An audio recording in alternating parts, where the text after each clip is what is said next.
Assalamualaikum, selamat pagi, salam sejahtera untuk kita semuanya dengan channel Mengerti Ekonomi. Kita akan membahas soal SIMA UI tahun 2018 mata pelajaran ekonomi dari nomor 1 sampai dengan nomor 15. Kita mulai dari nomor 1 terlebih dahulu. Yang bukan termasuk pajak yang dikumpulkan oleh pemerintah pusat adalah di sini adalah materi tentang pembagian pajak, setoran pajak itu nanti untuk pemerintah pusat ataukah ke pemerintah daerah. Maka ada istilah pajak pusat dan pajak daerah. Kalau pajak pusat itu diantaranya contohnya ya, ini ada yang pertama adalah pajak penghasilan atau PPh, kemudian ada PPN, pajak pertambahan nilai, yang ketiga ada pajak penjualan atas barang mewah, ada pajak bumi bangunan PBB, tetapi nanti yang sektor P3, yaitu perkebunan, perhutanan, dan pertambangan, kemudian ada biaya materai. Ada juga nanti di dalam pajak pusat itu untuk pajak perdagangan internasional ya, seperti pajak ekspor ataupun pajak impor ya. Sedangkan untuk pajak daerah itu ada dibagi menjadi dua, ada pajak yang nanti disetor kepada pemerintah provinsi, ada pajak provinsi namanya itu nanti ada pajak kendaraan bermotor, biaya balik nama kendaraan bermotor, ada pajak bahan bakar kendaraan bermotor, pajak air permukaan, dan juga pajak rokok. Sedangkan untuk pajak kabupaten inti ada pajak hotel, pajak restoran, pajak hiburan, reklame, penerangan jalan, pajak mineral bukan logam dan batuan, pajak parkir, pajak air tanah, pajak sarang burung walet, PBB, pajak bumi bangunan. Tapi untuk yang P2, perdesaan dan perkotaan. Kalau PBB 3 tadi kan pajak pusat ya. Kemudian ada biaya perolehan hak atas tanah dan bangunan. Ini berarti jelas sekali yang bukan termasuk pajak yang dikumpulkan oleh pemerintah pusat adalah pajak reklame, karena ini adalah pajak daerah. Kita lanjut untuk nomor 2. Pak Andi biasanya dapat menjual 500 mangkok bakso per hari dengan harga 12.000 satu mangkok. Karena ada kenaikan harga daging dan biaya transportasi, Pak Andi harus menaikkan harga baksonya menjadi 15.000 per porsi. Tapi akibatnya penjualan Pak Andi turun menjadi 450 mangkok per hari. Koefisien elastisitas permintaan bakso adalah, materi elastisitas adalah materi yang sering sekali ya ditayangkan ya di soal UTBK atau SIMA UI ini. Kita data dulu, di sini ada harga simbolnya P nanti, sedangkan jumlah simbolnya H. Untuk harga 12.000 P1 ya, itu jumlah bakso yang terjual adalah 500 mangkok, H1-nya 500. Ketika harganya naik menjadi 15.000, P2-nya 15.000, itu jumlah bakso yang terjual adalah 450, berarti H2-nya 450. Selisihnya untuk delta P-nya adalah 3.000. Ya, sedangkan untuk delta G-nya adalah 50 ya. Secara matematis memang nanti harusnya kalau konsisten delta G-nya negatif 50 ya. Jadi nanti untuk menunjukkan itu elastisitas permintaan. Tapi nanti kan untuk elastisitas ini kan merupakan suatu koefisien maksud saya. Itu kan tidak mengenal kata negatif. Negatif nanti diabaikan. Akhirnya begitu. Maka ini saya abaikan dari awal saja. Rumusnya E sama dengan P1 per Q1 dikali delta H per delta P. P1-nya adalah 12.000 dibagi Q1-nya adalah 500 dikali delta H-nya adalah 50 per delta P-nya adalah 3000. Kemudian kita sederhanakan, 50-nya kita coret. 50 kita coret, 500 dibagi 50 ya, ini adalah 10. Sehingga nanti adalah 12.000 per ya 30.000. Ini kalau kita sederhanakan lagi adalah 12 per 30, kalau masing-masing dibagi 3 adalah 4 per 10 alias 0,4. Jawabannya adalah yang D. Kita lanjut untuk nomor 3. Berdasarkan raca saldo sebelum disesuaikan, saldo beban perlengkapan perusahaan Ariel menunjukkan nilai 1.250.000. Saldo tersebut berasal dari pembelian perlengkapan. Sesuai hasil perhitungan di gudang, diketahui perlengkapan yang digunakan adalah 750.000. Pada awal periode akuntansi berikutnya, jurnal Bali yang perlu dibuat perusahaan Ariel agar pencatatan menjadi konsisten adalah, ini untuk perlengkapan. Ya, pencatatan perlengkapan ini perusahaan mencatatnya dengan pendekatan laba rugi ya. Jadi dia mencatatnya perusahaannya dengan beban perlengkapan ya, bukan perlengkapan begitu saja. Karena nanti untuk pencatatan pembelian perlengkapan itu perusahaan bisa mencatatnya sebagai harta, bisa juga dicatatnya sebagai beban. Ya, kalau dengan pendekatan laba rugi itu dicatatnya sebagai beban perlengkapan ya, dengan saldo normal di debit. Ya, bukan sebagai harta. Kalau seandainya dicatat sebagai harta, maka pencatatannya di jurnalnya nanti akan muncul perlengkapan di debit.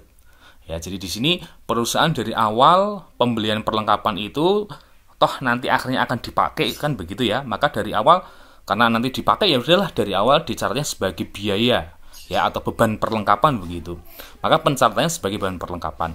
Nah, di sini ada data bahwa dari 1.250.000 itu 750.000-nya itu sudah dipakai, sudah terpakai gitu kan di akhir periode akuntansi.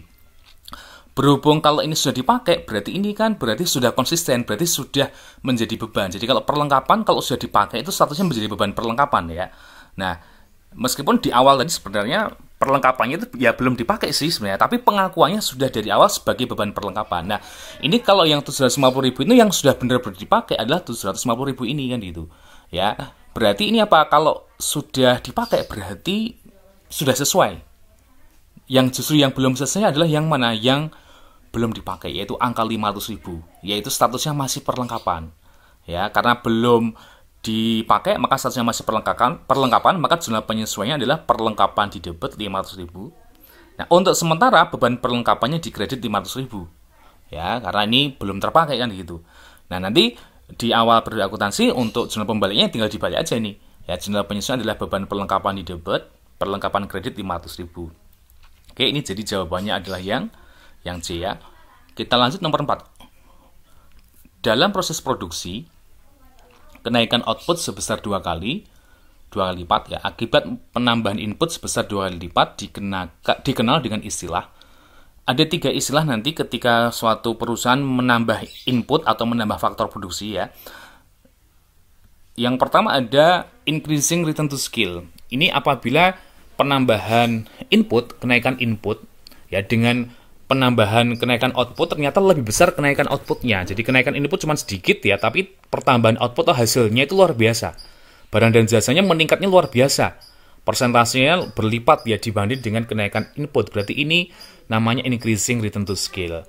Tapi kalau kenaikan inputnya sama dengan kenaikan outputnya, itu namanya constant return to scale. Dan apabila ternyata kenaikan inputnya lebih banyak dibanding dengan kenaikan output atau barang dan jasanya, ini berarti decreasing return to scale. Nah, untuk nomor 4 ini adalah sama ya, antara kenaikan input sama output sama-sama naik 2 kali lipatnya, berarti ini adalah constant return to scale. Jadi jawabannya adalah yang B. Laba maksimum bagi perusahaan tercapai ketika, syarat laba maksimum adalah ketika jumlah produknya yang dihasilkan dan nanti dijual juga adalah dalam kondisi MR sama dengan MC ya. Marginal revenue sama dengan marginal cost. Itu kalau MC-nya digeser ke kiri berarti MR min MC sama dengan 0. Jadi jawabannya adalah yang E. Nomor 6. Komponen biaya di bawah ini tidak mempengaruhi nilai perolehan persediaan dalam suatu periode. Pencatatan persediaan barang dagang ya, ketika dibeli itu yang dicatat tidak hanya harga belinya aja. Misalnya perusahaan kulaan barang ya, misalnya kulaan barang dengan harga misalnya 5 juta. Nah, ternyata selain harga 5 juta itu ada biaya-biaya yang include, yang masuk sehingga persediaan itu siap dipakai atau siap untuk dijual atau diperoleh gitu kan. Jadi ini masuk di dalam nilai perolehan persediaan. Ya, jadi harga pokok persediaan adalah harga untuk memperoleh persediaan tersebut terdiri dari harga beli ditambah semua biaya yang terjadi sampai dengan persediaan itu siap dijual. Misalnya ada biaya pengangkutan, ada biaya masuk, dan asuransi. Nah, manakah yang tidak mempengaruhi nilai persediaan? Yang pertama komisi penjualan. Nah, ini tidak mempengaruhi nilai persediaan ya, karena ini kan penjualan. Nah, retur pembelian jelas. Retur pembelian itu kan mengembalikan barang yang dibeli, maka nilai persediaannya bisa berkurang. Ya, biaya pengiriman ini ada termasuk include di dalam pembelian barang ya, bisa menambah nilai persediaan nanti. Diskon pembelian berarti mengurangi pembelian, jelas ya. Diskon atas kuantitas ini adalah penawaran diskon untuk mendorong pelanggan membeli dalam jumlah yang lebih besar. Contoh misalnya seperti promosi ya, beli 2 bayar 1. Ini juga bisa mempengaruhi nilai persediaan ya, nilainya persediaannya nanti yang diperoleh karena ada diskon ya lebih sedikit kan gitu. Jadi ini jawabannya yang tidak mempengaruhi nilai perolehan persediaan adalah komisi penjualan ya. Nomor 7, pendapatan nasional suatu negara yang besar belum berarti bahwa tingkat kesejahteraan masyarakat di negara tersebut juga tinggi. Salah satu indikator yang dapat mengukur tingkat kesejahteraan masyarakat adalah yang pertama tingkat pertumbuhan ekonomi ya. Jadi kalau pertumbuhan ekonomi kan berarti kenaikan pendapatan nasional ya. Ini belum tentu mengukur tingkat kesejahteraan karena bisa jadi pendapatan nasional meningkat tapi ternyata yang berkontribusi hanya orang-orang itu aja Nah, itu berarti tidak menjadikan masyarakat itu sejahtera kan itu. Tingkat inflasi itu kenaikan harga, ya ini berarti kan nilai produksinya mungkin meningkat kan gitu, tapi tidak menunjukkan tingkat kesejahteraan. Ya, kepadatan penduduk juga tidak ya. Nah, ini yang betul pendapatan per kapita ya. Pendapatan per kapita itu adalah pendapatan nasional dibagi dengan apa? Jumlah penduduknya, sehingga akan diperoleh berapa rata-rata pendapatan setiap masyarakatnya. Untuk UNDP itu mengukur tingkat kesejahteraan, itu di dalamnya ada indeks pembangunan manusia. Nah, indikator yang digunakan untuk mengukur kesejahteraan adalah ada pendapatan per kapita, ada juga tingkat kesehatan dan tingkat pendidikan yang mempresentasikan kemampuan atau kapabilitas seseorang. Ini berarti jawabannya adalah yang di produk domestik bruto juga tidak ya menunjukkan tingkat kesejahteraan. Ini hampir mirip seperti yang A tadi ya. Ketika pendapatan nasionalnya itu meningkat, belum tentu tingkat kesejahteraannya juga meningkat. Nomor 8. BUMN merupakan badan usaha yang dimiliki oleh pemerintah dan juga didanai dengan menggunakan anggaran negara. Pemerintah menganggap penting untuk mendanai BUMN karena, berarti ini kita harus melihat kembali ke peran BUMN ya. Di dalam Undang-Undang Republik Indonesia nomor 19 tahun 2003 tentang BUMN, BUMN itu ikut berperan menghasilkan barang dan atau jasa yang diperlukan dalam rangka mewujudkan sebesar-besarnya kemakmuran masyarakat. Peran BUMN dirasakan semakin penting sebagai pelopor dan atau perintis dalam sektor-sektor usaha yang belum diminati oleh usaha swasta. BUMN juga berperan strategis sebagai pelaksana pelayanan publik, penyeimbang kekuatan swasta besar, dan turut membantu pengembangan usaha kecil koperasi. BUMN juga sebagai salah satu sumber penerimaan negara yang signifikan dalam bentuk berbagai jenis pajak, dividen, dan hasil privatisasi. Nah, di sini bisa kita lihat ya peran utamanya ya. Nah, secara keseluruhan dari awal dikatakan bahwa ini adalah tujuannya adalah untuk sebesar-besarnya kemakmuran masyarakat kan gitu. Berarti untuk rakyat banyak, seluruh rakyat Indonesia itu kan. Berarti ini kalau kita lihat di sini ya, jawabannya adalah yang E ya, bertujuan untuk melayani kepentingan apa? Masyarakat luas. Nomor 9. Pada fungsi tabungan adalah S sama dengan min A plus 1 min B kali Y. Notasi B menunjukkan, oke kita lihat dulu, ada teori determinasi pendapatan nasional. Di sini ada fungsi konsumsi, C itu sama dengan A plus BY. Ya, di mana C itu adalah konsumsi, A ini adalah konsumsi otonom, ini adalah konsumsi minimal yang harus ada, atau besarnya konsumsi pada saat pendapatannya 0. Kemudian B itu adalah marginal propensity to consume, atau MPC ya. Hasrat untuk menambah konsumsi akibat pendapatan naik. Ya, sedangkan Y adalah pendapatan. Sedangkan kalau fungsi tabungan adalah S sama dengan ya min A plus 1 min B dikali Y nanti ya. Nah, untuk S-nya ini adalah tabungan gitu kan. 1 min B itu nanti namanya adalah MPS. Marginal propensity to save. Hasrat untuk menambah tabungan akibat kenaikan pendapatan. Oke, berarti ini yang ditanyakan adalah yang B ya. Kalau B itu adalah MPC, marginal propensity to consume ya. Nomor 9 jawabannya adalah nanti yang D ya. Oke, nomor 10 kita lihat. Sebuah perusahaan yang memproduksi sepatu harus mengurangi jumlah produksinya setelah pemerintah menetapkan kenaikan UMR sebesar 200.000. Sebab biaya produksi sepatu akan naik akibat kenaikan UMR. Oke, kita lihat di sini untuk statement yang pertama. Kalau adanya kenaikan UMR berarti kan menyebabkan kenaikan biaya produksi kan gitu. Ya, jadi kenaikan UMR itu akan menyebabkan kenaikan biaya produksi. Kalau biaya produksi naik nanti dampaknya jumlah produksinya akan menurun kan gitu. Nah, yang pertama, sebuah perusahaan yang memproduksi sepatu itu harus mengurangi jumlah produksinya setelah pemerintah menetapkan kenaikan UMR. Betul. Adanya kenaikan UMR berarti biaya produksinya semakin meningkat. Nah, sebab biaya produksi sepatu akan naik akibat kenaikan UMR. Nah, ini betul juga kan gitu. Berarti ini benar dan saling berkait kan gitu kan. Ya, mengurangi jumlah produksi sepatu karena akibat kenaikan UMR, soalnya adanya UMR itu menaikkan biaya produksi kan gitu. Oke, berarti benar-benar berhubungan, jadi jawabannya adalah yang A ya. Nomor 11, saat terjadi inflasi yang tinggi, masyarakat akan menurunkan jumlah konsumsi hariannya. Iya jelas ya, inflasi yang tinggi kan berarti kan harga barang naik. Ini dengan kategori tinggi kan itu kan. Kalau kategorinya tinggi berarti kan konsumen nanti tidak bisa membeli barang seperti sedia kala kan gitu. Nah, kenapa? Karena kenaikan harga yang tinggi kan gitu. Jadi akan mengurangi konsumsi hariannya. Soalnya kenapa? Karena pendapatan dia turun sebenarnya. Ya, jadi inflasi menyebabkan pendapatan real masyarakat menurun. Nah, ini betul ya. Jadi ini kenaikan harga barang itu menyebabkan pendapatan real masyarakat turun. Daya beli konsumen juga nanti akibatnya akan menurun. Loh, kok misalnya kalau gaji kan mungkin nggak sama, gajinya kan mungkin sama Pak. Misalnya ketika misalnya gaji 2 juta, ya, terus bulan Februari gitu kan, bulan Maret juga 2 juta gitu kan, itu kan berarti pendapatannya sama, itu pendapatan nominal. Pendapatan realnya beda. Kalau terjadi kenaikan harga itu pendapatan realnya turun. Soalnya kenapa? Dia tidak bisa dengan nilai pendapatan yang sama untuk membeli barang yang sama, tidak bisa kan gitu. Jadi yang pertama ini adalah benar, ya, yang kedua juga benar. Ya, jadi ini apakah ada hubungan? Nah, kita kalau kamu pengen lebih mantap lagi, kamu balik dari bacanya dari bawah, kemudian diganti dengan kata maka ya. Jadi inflasi menyebabkan pendapatan real masyarakat menurun, betul ya. Maka saat terjadi inflasi yang tinggi, masyarakat akan menurunkan jumlah konsumsi hariannya. Ini juga betul ya. Jadi betul-betul berhubungan, jadi jawabannya adalah yang A. Nomor 12. Pasar monopoli dikatakan memiliki kekuatan pasar yang cukup besar. Monopoli itu satu-satunya penjual. Ini tidak cukup besar, bahkan sangat besar. Ya, berarti statement yang pertama itu kurang tepat ya. Harusnya sangat besar karena monopoli satu-satunya penjual. Kurva permintaan yang dihadapi produsen monopoli memiliki kemiringan negatif dan cenderung inelastis. Betul ini ya.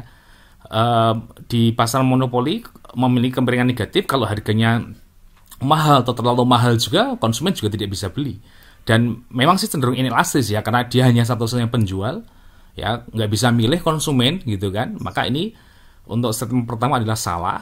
Statement yang kedua adalah apa? Benar ya. Salah benar, jadi jawabannya adalah yang D. Nomor 13. Yang merupakan ragam kebijakan proteksi perdagangan internasional adalah kebijakan proteksi adalah kebijakan melindungi produsen dalam negeri. Ya, kuota itu termasuk kebijakan proteksi. Ya, itu membatasi jumlah barang impor misalnya gitu kan. Jadi barang impornya supaya nggak banyak. Ini tujuannya ingin melindungi produsen dalam negeri. Tarif itu pajak, jelas ini juga proteksi juga ya, pajak impor misalnya, sehingga harga barang impornya relatif lebih mahal. Tujuannya supaya barang dalam negerinya lebih laku. Larangan impor jelas sekali, ini bahkan barang impornya tidak boleh masuk ya. Subsidi produksi barang domestik ini juga termasuk proteksi, ya, melindungi supaya biaya produksinya murah untuk produk domestik sehingga bisa bersaing dengan produk yang dari produk impor ya. Jadi ini adalah betul semuanya nih ya. 1 betul, 2 betul, 3 betul, 4 juga betul. Jadi jawabannya adalah yang E ya. Manakah pernyataan yang benar terkait dengan teori perilaku konsumen?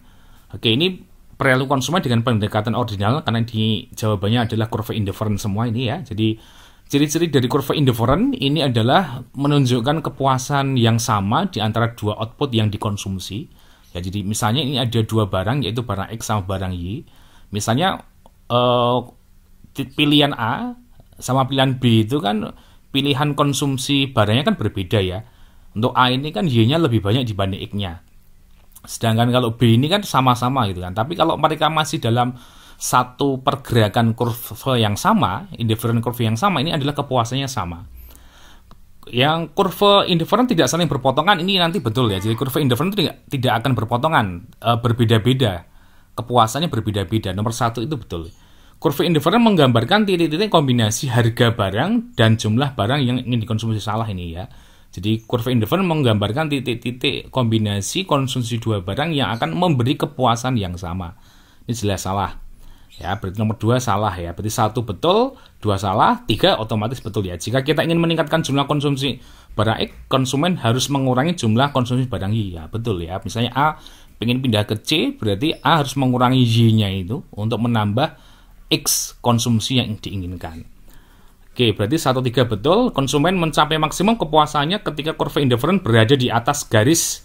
Salah ya. Ini adalah yang betul 1 dan 3 ya. Jadi keseimbangan konsumen atau kepuasan konsumen maksimum itu ketika kurva indifferentnya bersinggungan dengan garis anggarannya. Oke, ini nomor 14, jadi jawabannya adalah 1 dan 3, yaitu apa? Jawabannya B. Oke, nomor 15. Manakah pernyataan yang salah mengenai ciri pasar persaingan sempurna? Oke, ciri-ciri pasar persaingan sempurna adalah banyak penjual dan banyak pembeli ya. Kemudian barangnya bersifat homogen. Pembeli dan penjual sama-sama tahu keadaan pasar ya, produsen bebas keluar masuk pasar, faktor produksi bebas bergerak, penjual tidak bisa menentukan harga karena saking banyaknya penjual. Penjual hanya sebatas menerima harga yang berlaku di pasar atau disebut dengan price taker. Jangka panjang labanya adalah laba normal atau laba nol. Penjual memiliki kekuatan untuk menentukan harga. Ini salah ya. Jadi karena di pasar persaingan sempurna itu penjual tidak bisa menentukan harga. Berarti ini yang justru yang dicari yang salah ya. Berarti nomor 1 adalah betul ya. Baik penjual maupun pembeli memiliki pengetahuan sempurna tentang keadaan pasar. Nah, ini betul ciri pasar persaingan sempurna.